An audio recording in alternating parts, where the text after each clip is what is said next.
Hello student, कैसे हैं आप सभी। उम्मीद है अच्छे होंगे। स्वागत है आप सभी का आपके अपने यूट्यूब चैनल में। आज की क्लास आपकी एसएससी जीडी में 63वीं क्लास और क्लास होगी आपकी एमसीक्यू क्वेश्चन सीरीज की। 45 क्वेश्चन सीरीज की क्लास होगी आपकी, जो आपको पिछली क्लासों में भी आपको 45 क्वेश्चनों की सीरीज आपको कराई है। उसी में आज भी आपको 45 क्वेश्चनों की सीरीज, और अब तक आपको लगभग कि आपको कितनी 62 क्लासें हो चुकी हैं आपकी। आज आपकी 63वीं क्लास होनी है। जैसे ही, और आपको अब पता है कि आपका जो एग्ज़ाम है, एग्ज़ाम डेट भी आपकी आ चुकी है। जल्दी ही आपके एडमिट कार्ड भी आने स्टार्ट हो जाएंगे। तो 10 जनवरी से जो आपका एग्ज़ाम स्टार्ट होने वाला है, तो आपकी अच्छे से तैयारी होगी। उम्मीद है कि आप तैयारी में अच्छे से लगे हुए होंगे, क्योंकि जो आपका एग्ज़ाम अब जो नज़दीक, जैसे जैसे नज़दीक आता हुआ जा रहा है, वैसे ही आपकी तैयारी जो है बहुत ही अच्छे से चल रही होगी। ठीक है, तो चलिए चलते हैं हम आज के पहले क्वेश्चन पर। आज का हमारा पहला क्वेश्चन क्या होगा, देखते हैं। पहला क्वेश्चन हमारा क्या है, और पहला क्वेश्चन हमारा फोर्थ एस्टेट क्या है आपका। फोर्थ एस्टेट पद किससे संदर्भित करता है, किसे संदर्भित करता है, कौन सा फोर्थ एस्टेट पद किसे संदर्भित करता है, मतलब किससे संबंधित है हमारा ये जो आपका पद, ये जो आपका दिया है वर्ड जो दिया है, कौन सा फोर्थ एस्टेट एक पद होता है। क्या होता है, एक पद होता है। तो वो कौन किस में होता है, वो पद किस में होता है। व्यवस्थापिका सभा में होता है, पैतृक भवन में होता है, न्यायपालिका में होता है, या प्रेस में होता है, अब फोर्थ एस्टेट जो पद है आपका वो होता है प्रेस में। किस में होता है, प्रेस में होता है। ऑप्शन नंबर आपका यहाँ से क्या बन रहा है, ऑप्शन नंबर डी। कौन सा, ऑप्शन नंबर डी आपका यहाँ से क्या है, राइट आंसर है। फोर्थ एस्टेट जो आपका पद है वो किस में है, प्रेस में। चलिए अगला क्वेश्चन है अब आपका, और अगला क्वेश्चन क्या है, तीनों भारतीय सेना सेवाओं का सर्वोच्च नायक कौन है।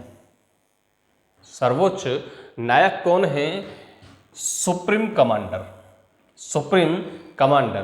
कमांडर वो है आपका जिस पर तीनों सेनाओं की क्या होती है, कमांड होती है। जो तीनों सेनाओं को चलाता है, तीनों सेनाओं को आदेश देता है, वो कौन होता है, वो होता है आपका राष्ट्रपति। कौन, राष्ट्रपति। Option number B. कौन सा, option number B.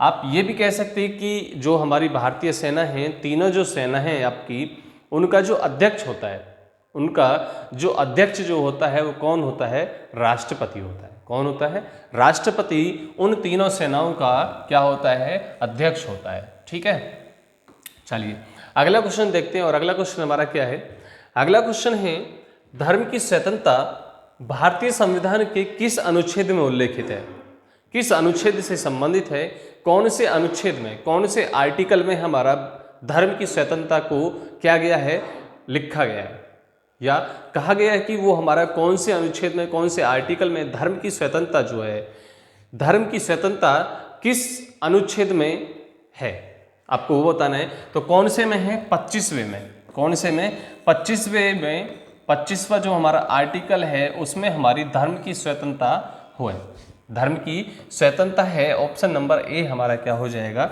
Right answer हो जाएगा। क्या हो जाएगा, ऑप्शन नंबर ए हमारा यहाँ से क्या हो जाएगा, राइट आंसर हो जाएगा। चलिए अगला क्वेश्चन की बात करते हैं। भारतीय संविधान में भारत को क्या कहा गया है, क्या कहा गया है। एकात्मक राज्य कहा गया है, संघीय राज्य कहा गया है, अर्धसंघीय राज्य कहा है, या आपका राज्यों का संघ कहा गया है, या राज्यों का संघ कहा गया है। तो कौन सा आपका ऑप्शन नंबर डी आपका क्या हो जाएगा, राज्यों का संघ। भारत को क्या कहा गया है, भारतीय संविधान में भारतीय संविधान में भारत को राज्य का एक संघ कहा गया है। क्या क्या कहा गया है? भारत को राज्य का एक संघ कहा गया है। ऑप्शन कौन सा हो जाएगा आपका? डी। कौन सा हो जाएगा? ऑप्शन आपका डी करेक्ट आंसर हो जाएगा। ठीक है, चलिए आगे बात करते हैं। राष्ट्रपति पद के रिक्त हो जाने पर कितनी अवधि के भीतर उसका भरा जाना आवश्यक होता है? ये वो पद है राष्ट्रपति पद। कौन सा? राष्ट्रपति पद अगर खाली हो जाता है, यदि रिक्त हो जाता है, किसी कारणवश रिक्त हो जाता है, तो उसको कितने महीने के अंदर क्या करना होगा? पद को भरना होगा। मतलब चुनाव दोबारा से कराना होगा। उस पद को राष्ट्रपति पद पर चुनाव कराना आवश्यक होगा। तो कितने माह के भीतर? वो आपके 6 माह के भीतर। कितना? 6 माह के भीतर आपको कराना होगा। 6 माह के भीतर। ऑप्शन नंबर डी आपका क्या हो जाएगा? राइट आंसर हो जाएगा। क्या हो जाएगा? ऑप्शन नंबर डी आपका क्या हो जाएगा? यहाँ से राइट आंसर हो जाएगा। आगे बात करते हैं। आगे क्वेश्चन है आपका, भारत के एक राज्य का राज्यपाल अपने कृत्य के लिए उत्तरदायी है। अपने कृत्य के लिए उत्तरदायी है, तो किसके लिए उत्तरदायी होगा? राज्य विधानसभा को, लोकसभा को, मुख्यमंत्री को या राष्ट्रपति को? कौन सा? भारत के एक राज्य का, किसी भी राज्य का राज्यपाल अपने कृत्य के लिए उत्तरदायी होगा। अपने कृत्य के लिए उत्तरदायी होगा, तो ऑप्शन कौन सा हो जाएगा आपका? ऑप्शन नंबर डी, राष्ट्रपति। क्या हो जाएगा? राष्ट्रपति आपका क्या हो जाएगा? राइट आंसर हो जाएगा राष्ट्रपति को। ठीक है, चलिए अगला क्वेश्चन आपका, राज्यसभा किसी धन विधेयक को रोक सकती है। राज्यसभा किसी धन विधेयक को रोक सकती है। कितने दिन तक रोक सकती है? आपका जो आंसर है वो क्या है कि वो कितने दिन तक रोक सकती है? किसको? धन विधेयक। किसी को, जो भी आपका किसी धन विधेयक को रोक सकती है, तो कितने दिन तक रोक सकती है? 1 माह तक रोक सकती है, 14 दिन तक रोक सकती है, 2 माह तक, या 6 माह तक, या 6 माह तक। तो कितने माह तक रोक सकती है? कितने महीने तक रोक सकती है? तो वो रोक सकती है केवल ऑप्शन नंबर बी आपका क्या होगा? राइट आंसर होगा। केवल और केवल 14 दिन तक रोक सकता है राज्यसभा केवल किसी भी धन विधेयक को, किसी भी एक्ट को पारित करने के लिए वो कितने दिन तक रोक सकता है? 14 दिन तक रोक सकता है। किसी भी धन विधेयक को केवल और केवल 14 दिन तक रोक सकता है। ऑप्शन नंबर कौन सा हो जाएगा यहाँ से आपका? ऑप्शन नंबर बी आपका करेक्ट आंसर हो जाएगा। आगे बात करते हैं, क्या है आपका? धर्मनिरपेक्षता। क्या है आपका? धर्मनिरपेक्षता के विचार की उत्पत्ति कब से मानी जाती है? धर्मनिरपेक्षता की उत्पत्ति कब से मानी जाती है? किसके साम्राज्य से मानी जाती है? किसके काल से मानी जाती है? किसके शासन से मानी जाती है? तो वो ऑप्शन है आपके मुगल साम्राज्य से मानी जाती है, ग्रीक साम्राज्य से मानी जाती है, कैथोलिक साम्राज्य से मानी जाती है, या रोमन साम्राज्य से मानी जाती है। या रोमन साम्राज्य से किसकी? धर्मनिरपेक्षता की उत्पत्ति जो मानी जाती है वो मानी जाती है ऑप्शन नंबर डी आपका रोमन साम्राज्य से। कहाँ से? रोमन साम्राज्य से। रोमन साम्राज्य से ऑप्शन नंबर आपका डी क्या हो जाएगा? करेक्ट आंसर हो जाएगा। क्या हो जाएगा? ऑप्शन नंबर डी आपका यहाँ से क्या हो जाएगा? करेक्ट आंसर हो जाएगा, राइट आंसर हो जाएगा। चलिए आगे बात करते हैं। अब हम आगे बात करते हैं, भारतीय संसद के दोनों सदनों के संयुक्त अधिवेशनों की अध्यक्षता कौन करता है? अध्यक्षता कौन करता है? तो कौन करता है बताइए? किसकी? भारतीय संसद के दोनों सदन की अध्यक्षता कौन करता है? प्रधानमंत्री करता है, राष्ट्रपति करता है, लोकसभा अध्यक्ष करता है, या राज्यसभा अध्यक्ष कर सकता है? तो राज्यसभा अध्यक्ष जो होता है वो केवल वो केवल राज्यसभा की कर सकता है, लेकिन लोकसभा की नहीं कर सकता है। वो लोकसभा की नहीं कर सकता है। लोकसभा अध्यक्ष जो होता है, लोकसभा अध्यक्ष जो होता है वो आपके संयुक्त अधिवेशन जो होगा दोनों सदनों के, दोनों सदनों के संयुक्त अधिवेशन की जो अध्यक्षता कर सकता है वो कौन है? लोकसभा अध्यक्ष। कौन? लोकसभा अध्यक्ष। लोकसभा अध्यक्ष। ऑप्शन नंबर सी आपका क्या हो जाएगा? यहां से करेक्ट आंसर हो जाएगा। क्या हो जाएगा? करेक्ट आंसर हो जाएगा। ठीक है। लोकसभा के 2 सत्रों के बीच का समय निम्नलिखित से अधिक नहीं होना चाहिए, से अधिक नहीं होना चाहिए। तो कितना समय होना चाहिए? वो 3 माह, 6 माह, 1 वर्ष, 9 माह। क्या पूछा है आपसे? लोकसभा के 2 सत्रों के बीच 2 सत्र जो होंगे, समय निम्नलिखित से अधिक नहीं होना चाहिए। अधिक नहीं होना चाहिए। कितने से अधिक नहीं होना चाहिए? 6 माह से अधिक नहीं होना चाहिए। कौन सा? 6 माह से अधिक नहीं होना चाहिए। ऑप्शन नंबर कौन सा हो जाएगा आपका? ऑप्शन नंबर बी आपका यहाँ पर क्या हो जाएगा? करेक्ट आंसर हो जाएगा। क्या हो जाएगा? ऑप्शन नंबर बी आपका यहाँ पर क्या हो जाएगा? करेक्ट आंसर हो जाएगा। चलिए अगले क्वेश्चन पर चलते हैं, और अगला क्वेश्चन हमारा, भारत के उपराष्ट्रपति का चुनाव करता है। भारत के उपराष्ट्रपति का चुनाव करता है कौन? करता है वही निर्वाचक मंडल जो भारतीय राष्ट्रपति का चुनाव करता है, वही उपराष्ट्रपति का चुनाव करता है। राज्यसभा करता है, लोकसभा करता है? नहीं, निर्वाचक मंडल जिसमें दोनों सदनों के सदस्य रहते हैं वो उपराष्ट्रपति का क्या करते हैं? चुनाव करते हैं। क्या करते हैं? चुनाव करते हैं। ऑप्शन नंबर यहां से आपका क्या हो जाएगा? डी आपका करेक्ट आंसर हो जाएगा। ऑप्शन नंबर डी आपका यहां पर क्या हो जाएगा? करेक्ट आंसर हो जाएगा। क्या हो जाएगा? ऑप्शन नंबर डी आपका यहां पर क्या हो जाएगा? राइट आंसर हो जाएगा। ठीक है। चलिए आगे बात करते हैं। अब हम अगले क्वेश्चन की बात करते हैं, और अगला क्वेश्चन हमारा क्या है? निम्नलिखित में से कौन सा सदन, निम्नलिखित में से कौन सा सदन जिसकी अध्यक्षता ऐसा व्यक्ति करता है जो उस सदन का सदस्य नहीं, जो उस सदन का सदस्य नहीं होता है? कौन करता है? कौन करता है? राज्यसभा।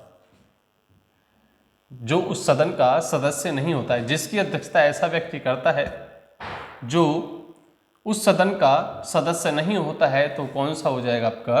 राज्यसभा। क्या हो जाएगा? Rajya Sabha. Option number B. Option number B हमारा क्या हो जाएगा? राइट आंसर हो जाएगा। ठीक है। चलिए आगे बात करते हैं हम, और अगला क्वेश्चन हमारा क्या है? राजनीतिक दलों को राष्ट्रीय या क्षेत्रीय दलों के रूप में मान्यता प्राप्त कौन करता है? मान्यता प्रदान कौन करता है? बताइए कौन करता है? राजनीतिक दलों को राष्ट्रीय या क्षेत्रीय दलों के रूप में मान्यता कौन प्रदान करता है? ऑप्शन है आपके राष्ट्रपति, चुनाव आयोग, संसद या प्रधानमंत्री, या प्रधानमंत्री। तो कौन करता है इनमें से? कौन करता है? वो करता है आपका ऑप्शन नंबर बी, चुनाव आयोग। कौन करता है? चुनाव आयोग करता है कि उनको कौन सा राष्ट्रीय दल देना है उसको, या क्षेत्रीय दल के रूप में उनको मान्यता प्रदान करनी होती है। तो वो कौन करता है? चुनाव आयोग करता है। ऑप्शन नंबर बी आपका क्या? Right answer. कौन सा? ऑप्शन नंबर बी आपका क्या? Right answer. चलिए अगला क्वेश्चन है आपका, व्यक्तिगत स्वतंत्रता के लिए निम्नलिखित में से कौन सा लेख WRIT सर्वाधिक महत्व का है? सर्वाधिक महत्व का है तो कौन सा है? मैंडेमस, कोवो वारंट, सर्सियोरारी या हैबियस कॉर्पस, हैबियस कॉर्पस। तो कौन सा है इसमें से, कौन सा है आपका ऑप्शन नंबर डी, कौन सा है ऑप्शन नंबर डी आपका क्या है राइट आंसर होगा, हैबियस कॉर्पस। हैबियस कॉर्पस आपका क्या होगा राइट आंसर होगा option number D, option number D आपका क्या हो जाएगा राइट आंसर हो जाएगा। अगला क्वेश्चन है आपका, भारतीय संविधान में आपातकालीन, किसका पूछा है, भारतीय संविधान में आपातकालीन की अवधारणा किस देश से ली गई, अवधारणा किस देश से ली गई थी, बताइए कौन से देश से ली गई थी, कनाडा से ली गई, आयरलैंड से ली गई, इटली से ली गई या जर्मनी से ली गई है, या जर्मनी से ली गई है, किसकी, आपातकालीन की। आपातकालीन की अवधारणा कौन से देश से ली गई है, तो वो ली गई है आपकी जर्मनी से। किससे ली गई है, जर्मनी से ली गई है। ऑप्शन नंबर डी आपका क्या right answer, option number D आपका क्या यहाँ पर राइट आंसर होता है। ठीक है, चलिए नेक्स्ट क्वेश्चन पर आ जाइए। नेक्स्ट क्वेश्चन क्या है आपका, राज्य सूची के किसी विषय को राष्ट्रीय महत्व का घोषित कर सकती है, राष्ट्रीय महत्व का घोषित कर सकती है, कौन कर सकता है इसको, विधानसभा के अनुमोदन द्वारा हो सकता है, राष्ट्रपति द्वारा हो सकता है, लोकसभा के 2/3 बहुमत द्वारा हो सकता है, या राज्यसभा अपने उपस्थित सदस्यों के 2/3 बहुमत वोट द्वारा हो सकता है। तो किसके द्वारा होगा, किसके द्वारा होगा, राज्य सूची के किसी विषय को राष्ट्रीय महत्व देना, राष्ट्रीय महत्व घोषित करना, वो कौन सा कर सकता है, लोकसभा के 2/3, लोकसभा के 2/3 बहुमत द्वारा क्या हो सकता है, वो महत्व जो है क्या हो सकता है, घोषित हो सकता है, क्या हो सकता है, घोषित हो सकता है। चलिए नेक्स्ट क्वेश्चन हमारा, राज्य का मंत्री परिषद सामूहिक रूप से किसके प्रति उत्तरदायी होता है, राज्य का मंत्री परिषद, राज्य का मंत्री परिषद सामूहिक रूप से किसके प्रति उत्तरदायी होता है, तो राज्यपाल के लिए उत्तरदायी होता है, मुख्यमंत्री के लिए उत्तरदायी होता है, विधानसभा के लिए उत्तरदायी होता है, या विधानसभा अध्यक्ष के लिए उत्तरदायी होता है। तो कौन सा होगा ऑप्शन, इसमें से कौन सा इसमें से आप राइट आंसर लगाएंगे, तो वो होगा आपका ऑप्शन नंबर सी। कौन सा होगा, ऑप्शन नंबर सी हमारा क्या होगा राइट आंसर होगा, विधानसभा। क्या होगा, विधानसभा हमारा क्या होगा राइट आंसर होगा, ऑप्शन नंबर सी हमारा यहाँ से क्या हो जाएगा राइट आंसर हो जाएगा। चलिए अगले क्वेश्चन की बात करते हैं। अगला क्वेश्चन हमारा क्या है, राष्ट्रीय विकास परिषद का अध्यक्ष कौन होता है, राष्ट्रीय विकास परिषद का अध्यक्ष कौन होता है, तो कौन होता है बताइए, प्रधानमंत्री होता है, वित्त मंत्री, गृह मंत्री, या इनमें से कोई नहीं, या इनमें से कोई नहीं। राष्ट्रीय विकास परिषद, राष्ट्रीय विकास परिषद का अध्यक्ष कौन होता है, तो वो होता है आपका ऑप्शन नंबर ए, प्रधानमंत्री। कौन, प्रधानमंत्री। ऑप्शन नंबर ए हमारा क्या हो जाएगा राइट आंसर हो जाएगा। राष्ट्रीय विकास परिषद का जो अध्यक्ष जो होता है वो कौन होता है, प्रधानमंत्री होता है। कौन होता है, प्रधानमंत्री होता है। ऑप्शन नंबर आपका ए।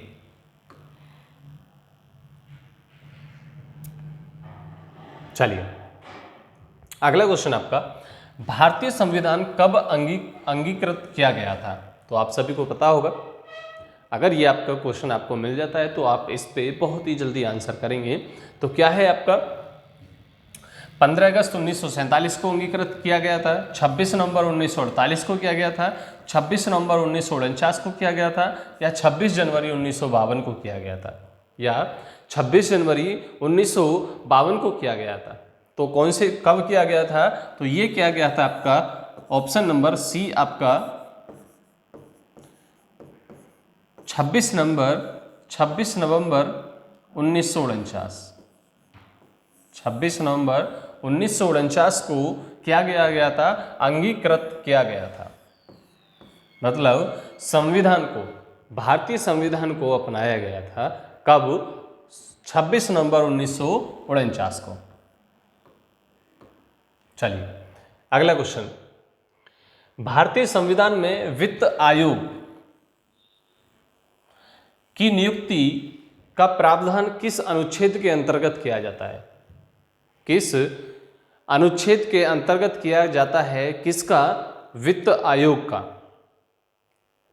वित्त आयोग जो होता है हमारा, उसकी जो नियुक्ति का जो प्रावधान है, नियुक्ति का जो प्रावधान है वो कौन से अनुच्छेद के तहत है, वो कौन से अनुच्छेद के तहत है, कौन से आर्टिकल के तहत है, तो वो है आपका अनुच्छेद नंबर 280। कौन सा अनुच्छेद, आर्टिकल नंबर 280। आर्टिकल नंबर हमारा कौन सा है, 280, जिसके तहत हमारा वित्त आयोग की नियुक्ति की जाती है। वित्त आयोग की नियुक्ति की जाती है। ऑप्शन नंबर बी हमारा यहाँ से क्या हो जाएगा, राइट आंसर हो जाएगा। ठीक है, अगले क्वेश्चन की हम बात कर देंगे, अगले क्वेश्चन की बात करेंगे। और अगला क्वेश्चन हमारा क्या है, भारत के राष्ट्रपति को पद से हटाया जा सकता है, पद से हटाया जा सकता है, प्रधानमंत्री के द्वारा हटाया जा सकता है, भारत के मुख्य न्यायाधीश के द्वारा हटाया जा सकता है, संसद द्वारा हटाया जा सकता है, या लोकसभा द्वारा हटाया जा सकता है। किसको, राष्ट्रपति को। किसको, राष्ट्रपति को उसके पद से, राष्ट्रपति पद से हटाया जा सकता है। वो किसके द्वारा हटाया जा सकता है, ऑप्शन नंबर सी, संसद के द्वारा। किसके, संसद के द्वारा राष्ट्रपति को उसके पद से हटाया जा सकता है। तो ऑप्शन नंबर हमारा कौन सा हो जाएगा, ऑप्शन नंबर सी हमारा क्या हो जाएगा, राइट आंसर हो जाएगा। ठीक है, चलिए आगे बात करते हैं हम। आगे है, कोई भी व्यक्ति लोकसभा का चुनाव लड़ सकता है यदि उसकी आयु कितनी हो। लोकसभा का चुनाव, ये ध्यान रखना, लोकसभा का चुनाव लड़ सकता है यदि उसकी आयु 25 वर्ष है। यदि उसकी आयु 25 वर्ष है तो वो लोकसभा का क्या कर सकता है, चुनाव लड़ सकता है। लोकसभा का चुनाव लड़ सकता है। ऑप्शन नंबर बी हमारा क्या हो जाएगा, राइट आंसर हो जाएगा। अगला क्वेश्चन हमारा, राज्य सरकार को बर्खास्त किया जा सकता है। राज्य सरकार को बर्खास्त किया जा सकता है, कब किया जा सकता है, राज्यपाल की सिफारिश पर, भारत के राष्ट्रपति द्वारा, भारत के राष्ट्रपति के द्वारा, राज्यपाल द्वारा, या प्रधानमंत्री द्वारा। किसको, राज्य सरकार को। राज्य सरकार को राज्यपाल की सिफारिश पर भारत के राष्ट्रपति द्वारा बर्खास्त किया जा सकता है। सरकार को गिराया जा सकता है, सरकार को ध्वस्त किया जा सकता है, बर्खास्त किया जा सकता है। कब किया जा सकता है, अगर राज्यपाल सिफारिश करेगा राष्ट्रपति से, अगर राज्यपाल राष्ट्रपति से सिफारिश करेगा तो राष्ट्रपति उस सरकार को क्या कर सकता है, बर्खास्त कर सकता है। तो ऑप्शन नंबर ए हमारा क्या हो जाएगा, यहाँ से राइट आंसर हो जाएगा। ठीक है, चलिए अगले क्वेश्चन की बात करते हैं। और अगला क्वेश्चन हमारा क्या है, निम्नलिखित में से किसकी नियुक्ति भारत के राष्ट्रपति द्वारा नहीं की जाती है। भारत के राष्ट्रपति द्वारा नहीं की जाती है। राजदूत की भारत के राष्ट्रपति द्वारा की जाती है। प्रधानमंत्री की भी नियुक्ति राष्ट्रपति के द्वारा की जाती है। महान्यायवादी की भी, भारत के उपराष्ट्रपति की नियुक्ति राष्ट्रपति द्वारा नहीं होती है। तो ऑप्शन नंबर हमारा कौन सा हो जाएगा, डी हमारा क्या हो जाएगा, यहाँ से राइट आंसर हो जाएगा। क्या हो जाएगा, ऑप्शन नंबर डी हमारा भारत के उपराष्ट्रपति आपका राइट आंसर हो जाएगा। आगे बात करते हैं, भारतीय संविधान के अनुसार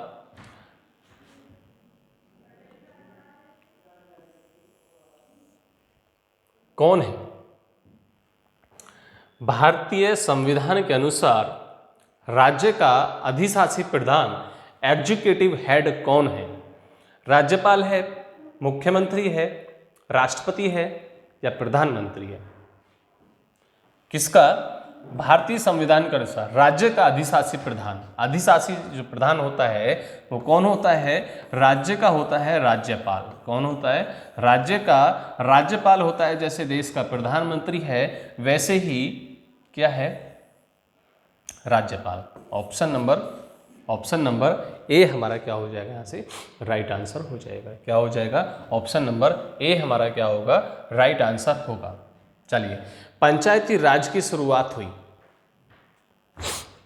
पंचायती राज की शुरुआत हुई थी, कब हुई थी? कब हुई थी? अच्छा, कहां से हुई थी? शुरुआत हुई थी, कहां से हुई थी वो आपको बताना है।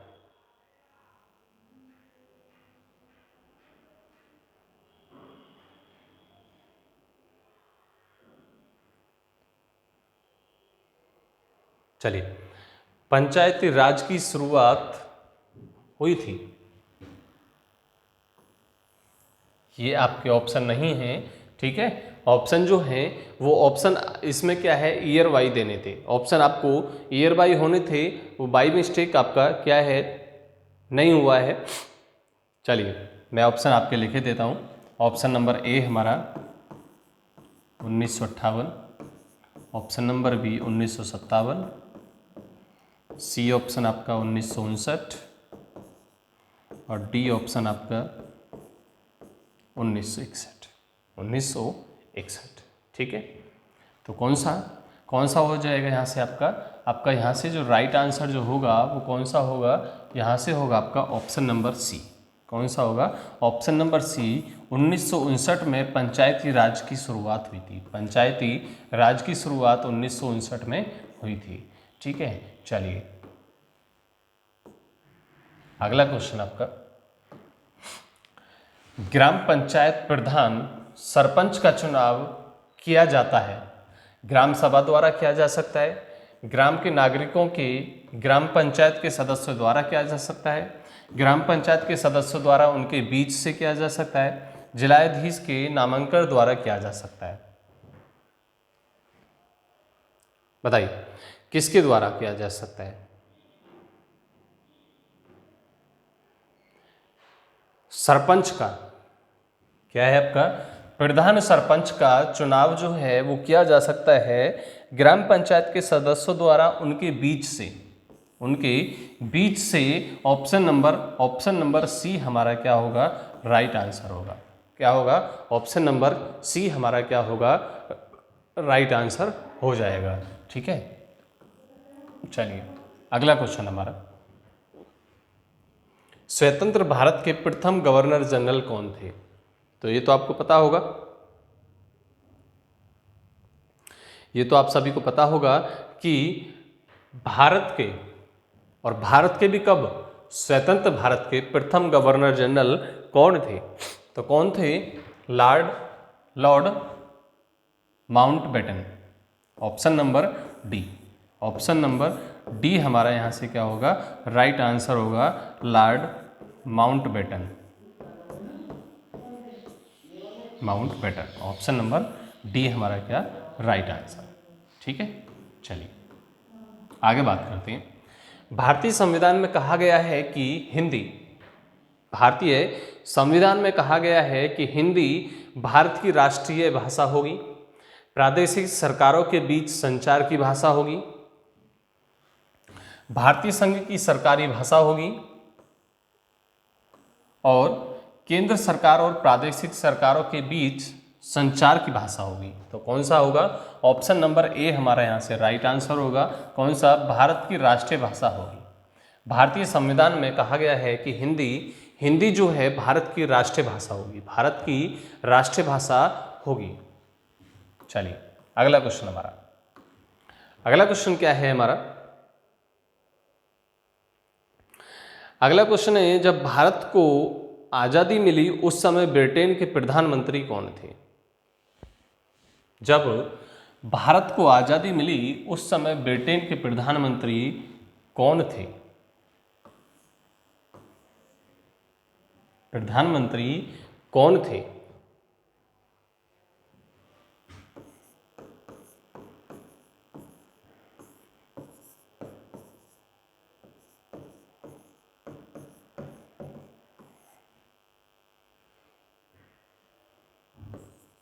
चलिए,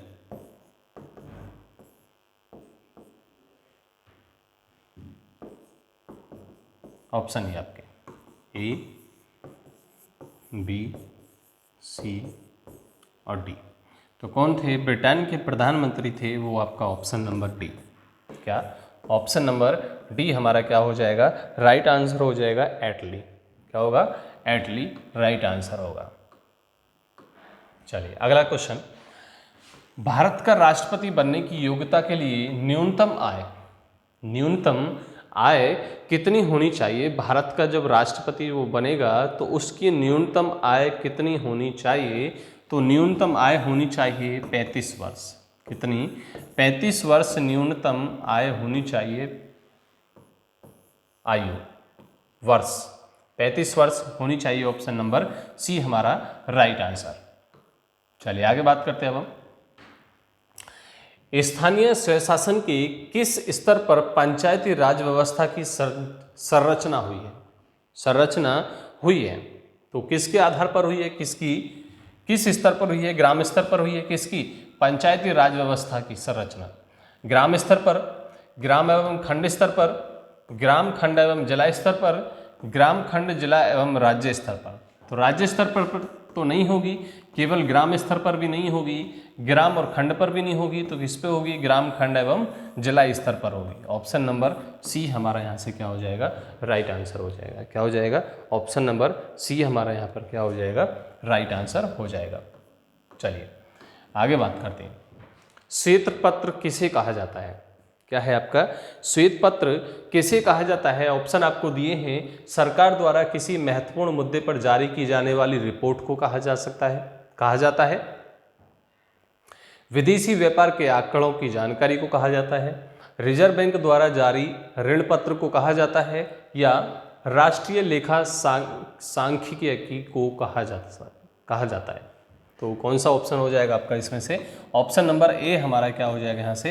राइट आंसर हो जाएगा श्वेत पत्र जो कहा जाएगा वो कहा जाएगा सरकार द्वारा किसी महत्वपूर्ण मुद्दे पर जारी की जाने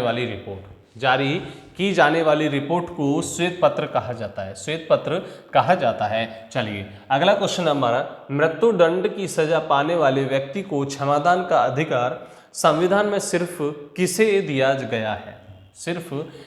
दिया गया है? धर्म गुरुओं को दिया गया है, मुख्यमंत्री को दिया गया है, प्रधानमंत्रियों को दिया गया है, या राष्ट्रपति को दिया गया है? तो किसको दिया गया है? अगर किसी भी व्यक्ति की, किसी भी पर्सन को अगर फांसी की सजा सुना दी जाती है तो उसको जो क्षमा प्रदान कर सकता है वो कौन कर सकता है? ऑप्शन नंबर डी हमारा राष्ट्रपति। कौन कर सकता है? राष्ट्रपति उसको क्या कर सकता है? क्षमादान दे सकता है। ठीक है, चलिए ऑप्शन नंबर डी हमारा क्या हो जाएगा? राइट आंसर हो जाएगा। आगे बात करते हैं अब हम। एक विधेयक कानून तब बनता है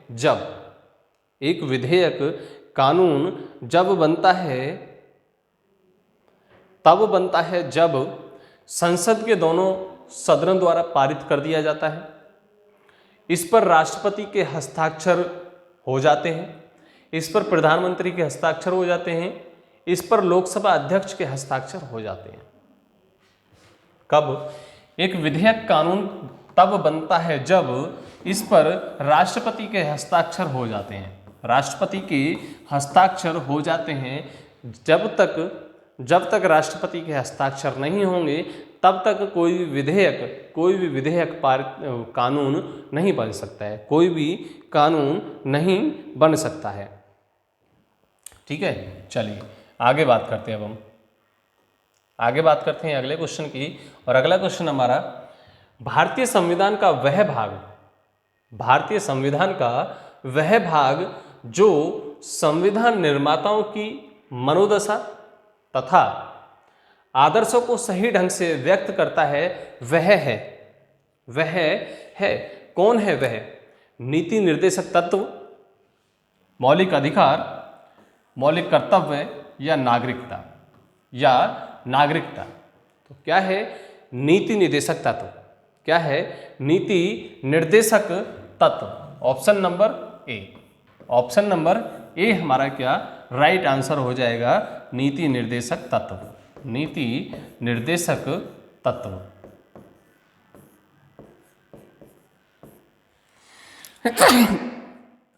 सॉरी, चलिए अगला क्वेश्चन।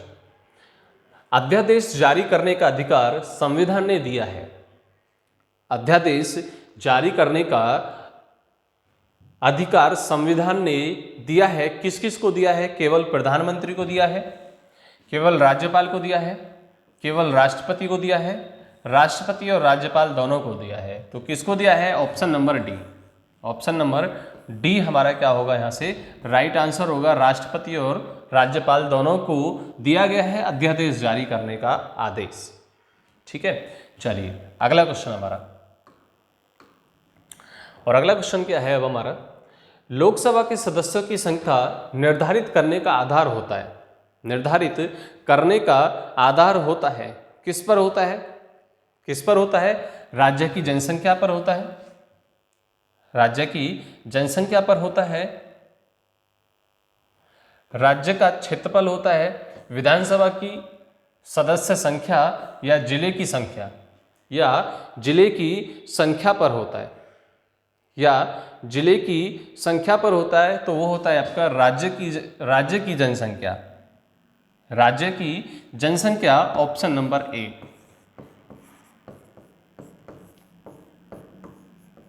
राज्य की जनसंख्या।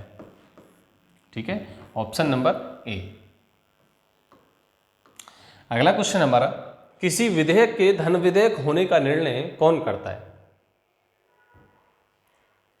किसी विधेयक के धन विधेयक होने का निर्णय कौन करता है? राष्ट्रपति करता है, प्रधानमंत्री करता है, लोकसभा अध्यक्ष करता है या केंद्रीय मंत्रिमंडल करता है? तो कौन करता है? ऑप्शन नंबर सी, लोकसभा अध्यक्ष। कौन करता है? लोकसभा अध्यक्ष। ऑप्शन नंबर सी हमारा राइट आंसर हो जाएगा। ठीक है, चलिए आगे बात करते हैं। अब हम भारतीय संविधान में मूल कर्तव्यों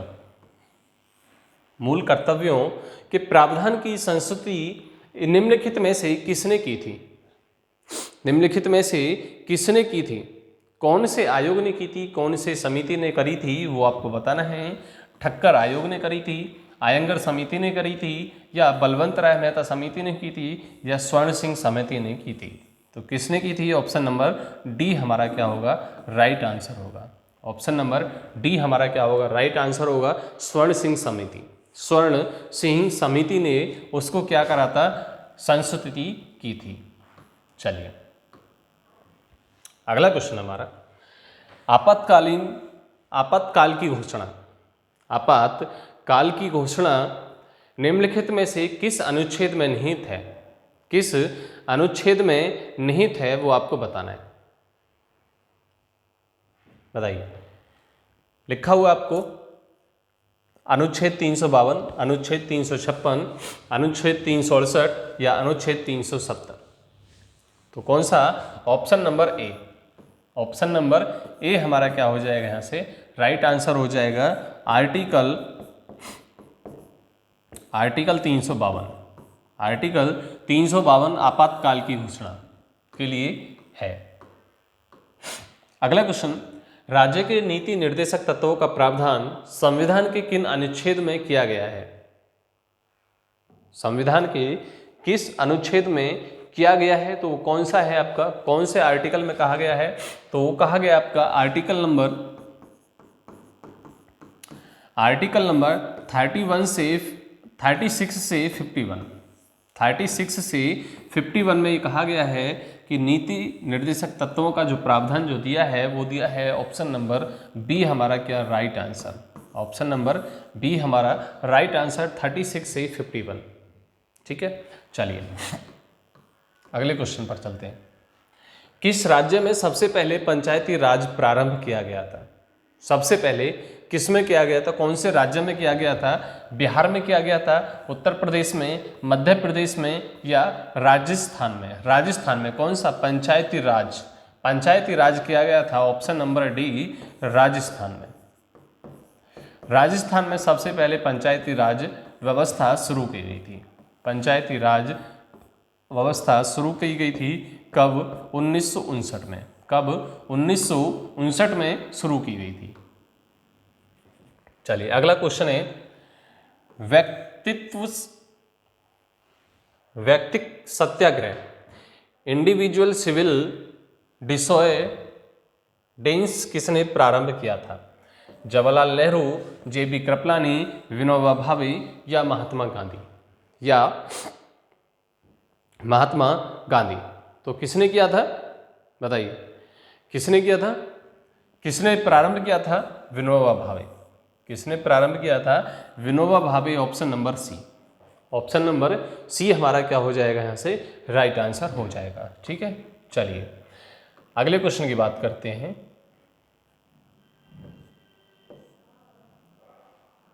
चलिए आज के क्वेश्चन आपको यहीं तक, ठीक है। नेक्स्ट क्वेश्चन आपको ये क्वेश्चन आपको करा दिए गए हैं। चलिए तो आज की क्लास के लिए थैंक यू। ठीक है, वीडियो को लाइक करते रहें, शेयर करते रहें, कमेंट भी करते रहें साथ के साथ, और चैनल को सब्सक्राइब कर लें।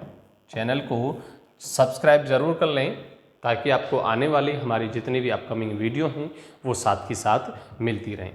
ठीक है, चलिए मिलते हैं आपको नेक्स्ट क्लास में, तब तक के लिए धन्यवाद।